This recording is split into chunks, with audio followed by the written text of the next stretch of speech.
Коли ти опиняєшся в Америці, то спочатку в тебе ейфорія, тому що, скоріш за все, ти витрачаєш менше, ніж ти заробляєш. Набагато менше. В мене є історія про це, але спочатку про витрати в Штатах. Шановний ютуберянин, дорога родина, ти на каналі Шлях Емігранта, а це відео про гроші. Приклади витрат я буду наводити на штаті Іллінойс, так як я живу тут. І основні витрати, звичайно, будуть стосуватись житла. І це може бути два види витрат: або ти орендуєш, або ти купив житло в кредит. Я буду говорити про апартменти, тобто квартири, тому що витрати на будинок – це якийсь зовсім інший рівень витрат. До речі, ви знали, що one bedroom apartment – це в нас двокімнатна квартира.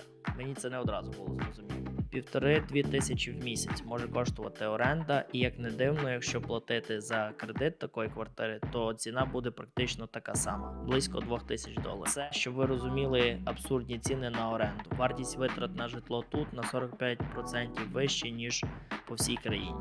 При цьому, якщо порівняти ціни таких дорогих штатів, як Каліфорнія і Нью-Йорк, то тут ще середні ціни.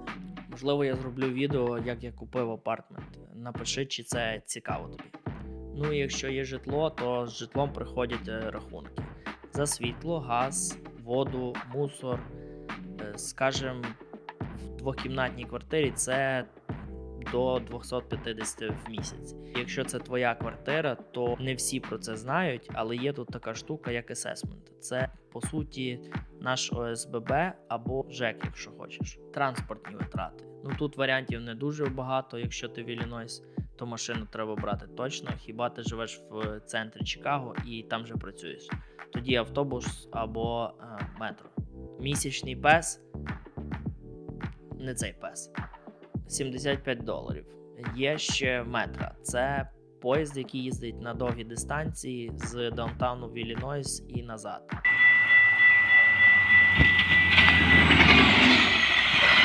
Так я їздив за $170 в місяць безлімітно. Але такий трюк проходить тільки якщо ти працюєш в центрі і живеш в селі. І в двох випадках близько до станції. В будь-якому випадку, чи ти купив машину за кеш, чи взяв кредит, страхування обов'язково. Хороша страховка коштує від 110 до 150 на місяць. Знову ж таки, не сприймай ці цифри як суперточні, бо якщо сюди заглиблюватись, то ми вже не випливемо. Бензин. Тут приклад буде на моїй чудовій і небагато берущій Honda Civic, яка возить мене з дому до роботи і назад, а це десь 20 миль в дві сторони, 5 днів на тиждень. Додамо екстра 50 миль на поїздки по справам і магазинам, і того 450 миль на місяць. А це при ціні на бензин, скажімо, $3 за галон, на місяць я витрачаю $45. Математики, задачка, який розхід моєї срібної малишки. 45 плюс 120 плюс 325 – 490 в місяць на машину. Якщо виникло питання, що таке 325, це мій кредит на машину, а страховка 120. Може бути вище, може бути набагато вище, бо все ж залежить від віку, досвіду водіння, не так досвіду, як скільки часу в тебе є самі права, ну і звичайно машина. Рік, ціна, літраж. Тобі раджу, якщо ти тільки новоприбулий, бери машину за кеш. Нема нічого кращого, ніж машина, за яку ти не винен гроші. Але й тут є мінуси. Ремонт тут дорого. Пізніше я дам пораду про це. І того 490 на транспорт. Ще можна додати 100 на мийку, заміну масла і так далі. Ми витрачаємо на страховку машини, але і на медичну страховку також витрачаємо. Тут коротко, бо в мене є відео про це десь отут. На людину в моїх літах без сім'ї і дітей це $200 в місяць. Це половина, бо другу половину за мене платить роботодавець.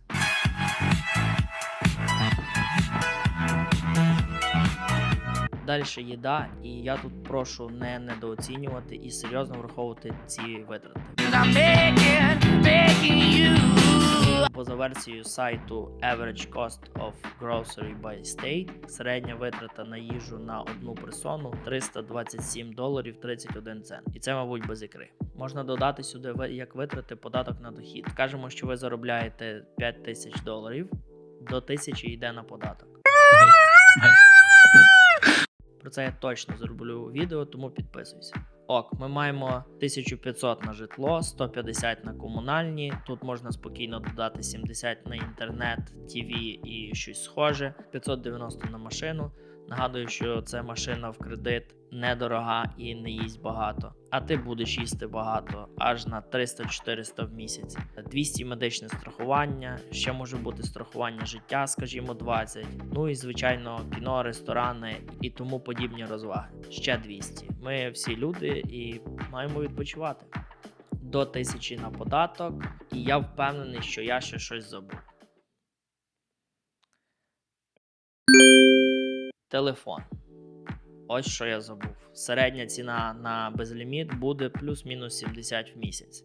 Знову ж таки, це якщо ми говоримо про Іллінойс. Як бачиш, не так воно і легко тут розрулювати з грошима. Тому, як і обіцяв, порада. Вона дуже проста. Якщо все порахувати, то при зарплаті в 5000, в кращому випадку в тебе залишиться $600-900. Так ось, старайся відкладати гроші на непередбачувані витрати, бо вони будуть. Це точно. Це може бути будь-що. Від поломки машини до поломки тебе. У мене було і те, і якщо ти не відкладаєш, то в рух ідуть кредитки. Тоді ти витрачаєш набагато більше. Бо, як я казав на початку, історія така. Коли ти тільки прибув в Сполучені Штати Америки, ти отримаєш першу, другу зарплату, витрат поки немає, і тобі здається, що все недорого, і ти можеш багато чого собі дозволити. Я, наприклад, купив собі смартфон за кеш, бо мій поломився, і я тоді думав, ого, нічого собі, то так можна. 2 тижні попрацював і одразу купити новесенький смартфон. З часом ти розумієш, що це тільки ілюзія багатства. Так як ти чим довше живеш тут, тим більше витрачаєш, обростаєш білими. А якщо тобі цікаво, що зі мною було при переїзді сюди, відео ось тут. Всім щастя, здоров'я, племінників. Ля фам фаталь, дуже файна, дуже файна.